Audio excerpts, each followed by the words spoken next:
Hello' আজিৰ এই ভিডিঅ'টোত আমি এটা নতুন ৰিক্ৰুটমেণ্ট আপডেট লৈ আহিছোঁ। ইয়াতে এটা নতুন ৰিক্ৰুটমেণ্ট আপডেট সম্পৰ্কে আলোচনা কৰিম। জেনেৰেল ইঞ্চুৰেঞ্চ কৰ্পোৰেশ্যন অফ ইণ্ডিয়াৰ ফালৰ পৰা এই ৰিক্ৰুটমেণ্টটো ওলাইছে। ইয়াতে আপোনালোকৰ 110টা অফিচাৰ ভেকেঞ্চি আছে, এছিষ্টেণ্ট মেনেজাৰৰ পোষ্ট হয়। তো ইয়াৰ অনলাইন এপ্লিকেশ্যন বা ডিটেইলছৰ কাৰণে আপোনালোকে www.gicre.in এইটো ৱেবছাইটত গৈ চাব পাৰে।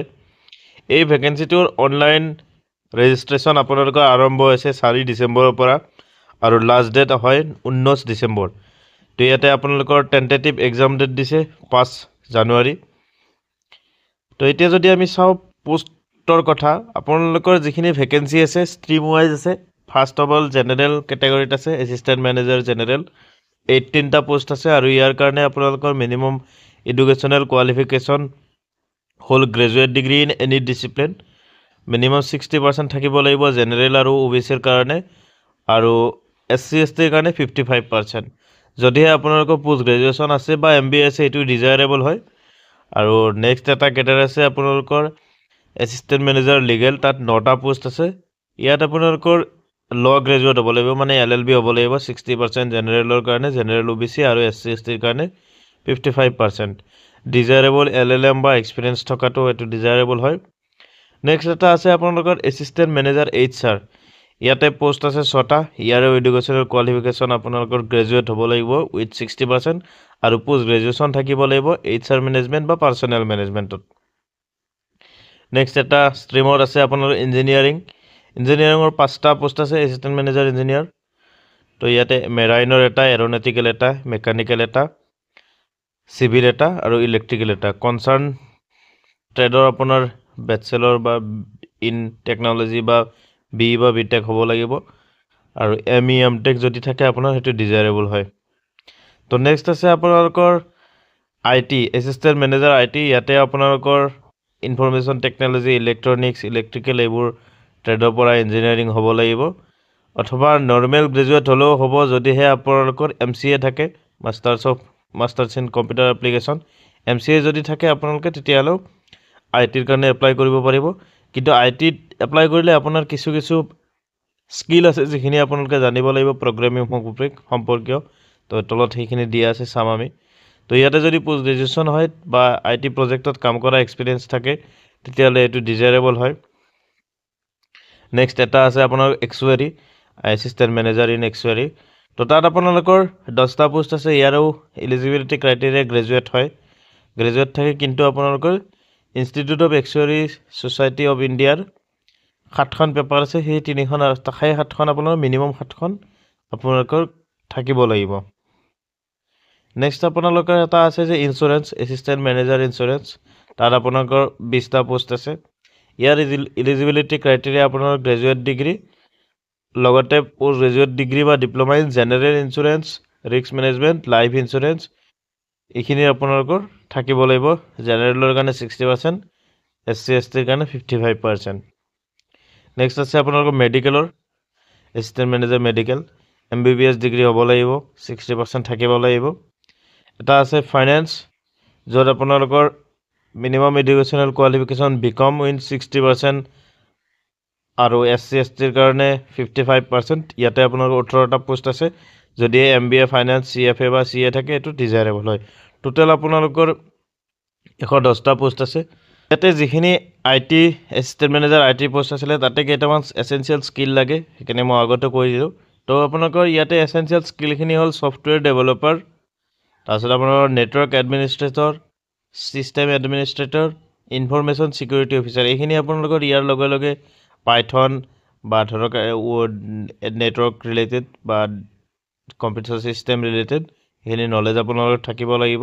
ইয়াত এটা ইম্পৰ্টেণ্ট কথা আছে যে আপোনালোকে যেতিয়া এপ্লাই কৰিব যিকোনো এটা ষ্ট্ৰীমতহে এপ্লাই কৰিব পাৰিব।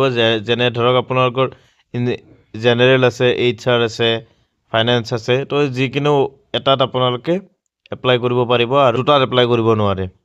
তো ইয়াতে যিখিনি আপোনালোকৰ এডুকেশ্যনেল কোৱালিফিকেশ্যন বিচাৰিছে সেইখিনি 1 নৱেম্বৰ 2024 ভিতৰত কমপ্লিট হোৱা হ'ব লাগিব। লগতে এটা কথা আছে যে যিকোনো কেটেগৰীতে আপুনি এপ্লাই কৰিলে, যিকোনো ষ্ট্ৰীমত এপ্লাই কৰিলেও আপোনালোকৰ কম্পিউটাৰ প্ৰফিচিয়েঞ্চি থকা হ'ব লাগিব। এতিয়া আমি চাম এজ ক্ৰাইটেৰিয়া। এজ ক্ৰাইটেৰিয়া চালে আপোনালোকৰ যিকোনো পোষ্টৰ কাৰণে আপোনাৰ মিনিমাম এজ হ'ব লাগিব 21 ইয়াৰ্ছ আৰু মেক্সিমাম হ'ব 30 ইয়াৰ্ছ যদিহে কেটেগৰী থাকে SC ST OBC তেতিয়াহ'লে আপোনালোকে SC STৰ কাৰণে 5 ইয়াৰ্ছ OBCৰ কাৰণে 3 ইয়াৰ্ছ PWDৰ কাৰণে 10 ইয়াৰ্ছ এনেকৈ এজ ৰিলেক্সেশ্যন পাই যাব যদি স্যালাৰি চাও আপোনালোকৰ বেসিক পে হ'ব 50,925 প্লাস আপোনালোকৰ আদাৰ এলাউন্সেস থাকিব বাকিখিনি তো এটো স্যালাৰি তো ভালে হয় এতে কিন্তু ইয়াত এটা কন্ডিশন আছে সাৰ্ভিস ৰিলেটেড এটা কন্ডিশন আছে যে যদি আপোনালোক সিলেক্ট হয় আপোনালোকৰ ফাৰ্স্ট পোষ্টিং তো মুম্বাইত হ'ব ইয়াৰ হেডকোৱাৰ্টাৰত তাৰ পিছতহে আপোনালোকে ৰিজিয়নাল অফিচত ট্ৰান্সফাৰ ল'ব পাৰিব ফাৰ্স্ট পোষ্টিং আপোনালোকৰ কৰ্পোৰেট অফিচত হে হ'ব এতিয়া আমি সিলেকশন প্ৰসিডিউৰ কথা চাম সিলেকশন প্ৰসিডিউৰ কথা চাব গলে ইয়াতে প্ৰথমতে আপোনালোকৰ এটা অনলাইন টেষ্ট হ'ব যত আপোনালোকৰ জেনাৰেল ষ্ট্ৰীমৰ ক্যান্ডিডেট খিনিৰ কাৰণে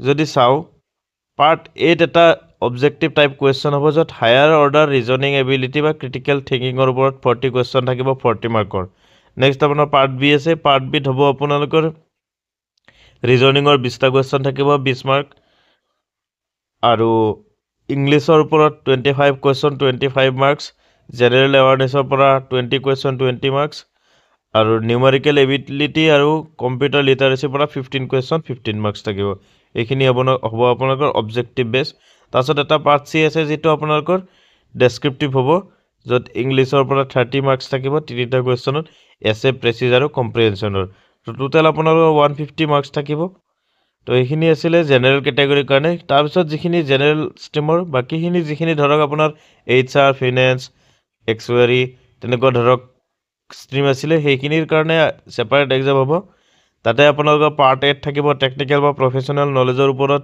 40 কোৱেশ্চন 40 মাৰ্ক তাৰছত আপোনাৰ আৰু যেটো পাৰ্ট বি হেতু অলমোস্ট একে হ'ব ৰিজনিংৰ 20 মাৰ্কস 20 কোৱেশ্চন ইংলিছৰ পৰা 25 কোৱেশ্চন জেনাৰেল এৱাৰনেছৰ পৰা 20 কোৱেশ্চন 20 মাৰ্ক নিউমেৰিকেল এবিলিটিৰ পৰা 15 কোৱেশ্চন 15 মাৰ্ক আৰু পাৰ্ট সি টু আপোনালোকৰ ডেসক্ৰিপটিভ হ'ব একে ইংলিছৰ 30 কোৱেশ্চন 30 মাৰ্কস থাকিব তিনিটা কোৱেশ্চনত তো ইয়াৰে যদি এক্সাম চেণ্টাৰৰ কথা চাও এক্সাম চেণ্টাৰ আপোনালোকৰ আমাৰ অসমত আছে গুৱাহাটীত এক্সাম চেণ্টাৰ আছে তো আপোনালোকে গুৱাহাটী চইচ সিলেক্ট কৰিব পাৰিব এক্সাম চেণ্টাৰ হিচাপে তো ৰিটেন এক্সামিনেশ্যন কমপ্লিট কৰাৰ পিছত আপোনালোকৰ গ্ৰুপ ডিসকাশন থাকিব বা ইন্টাৰভিউ থাকিব তো এই সিলেকশন প্ৰসিডিউৰত আপোনাৰ এইখিনিয়ে প্ৰথমতে আপোনালোকে অনলাইন টেষ্ট দিব লাগিব তাৰ পিছত আপোনালোকৰ গ্ৰুপ ডিসকাশন আৰু ইন্টাৰভিউ হ'ব ইয়াতে আপোনালোকে মিনিমাম 60% মাৰ্ক পাব লাগিব জেনাৰেল ক্যাটাগৰী বা আৰু OBC হলে আৰু 50% SC ST আপোনালোকে কোৱালিফাই কৰিব লাগিব ফাৰ্দাৰ ষ্টেজত যাবৰ কাৰণে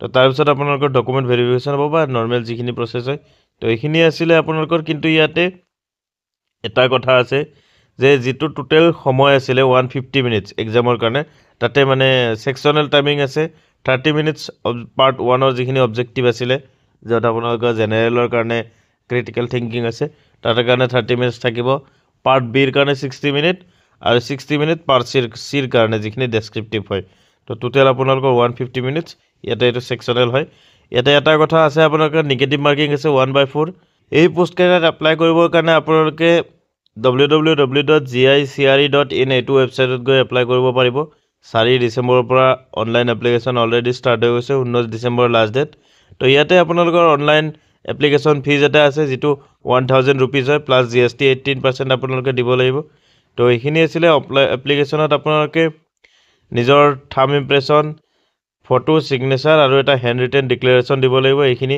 ইয়াতে যেটো সিগনেচাৰ হ'ব এটো আপোনালোকৰ ব্ল্যাক ইংকেৰে কৰিব লাগিব আৰু থাম ইমপ্ৰেছনটো ব্ল্যাক বা ব্লু যিকোনো হ'ব পাৰে তো এইখিনি আছিল এই ৰিক্ৰুটমেন্টৰ বিষয়ে সবিশেষ আশা কৰো আপোনালোকে বুজি পাইছে কিবা যদি ডাউট থাকে কমেন্ট সেকশনত সুধিব পাৰিব থ্যাংক ইউ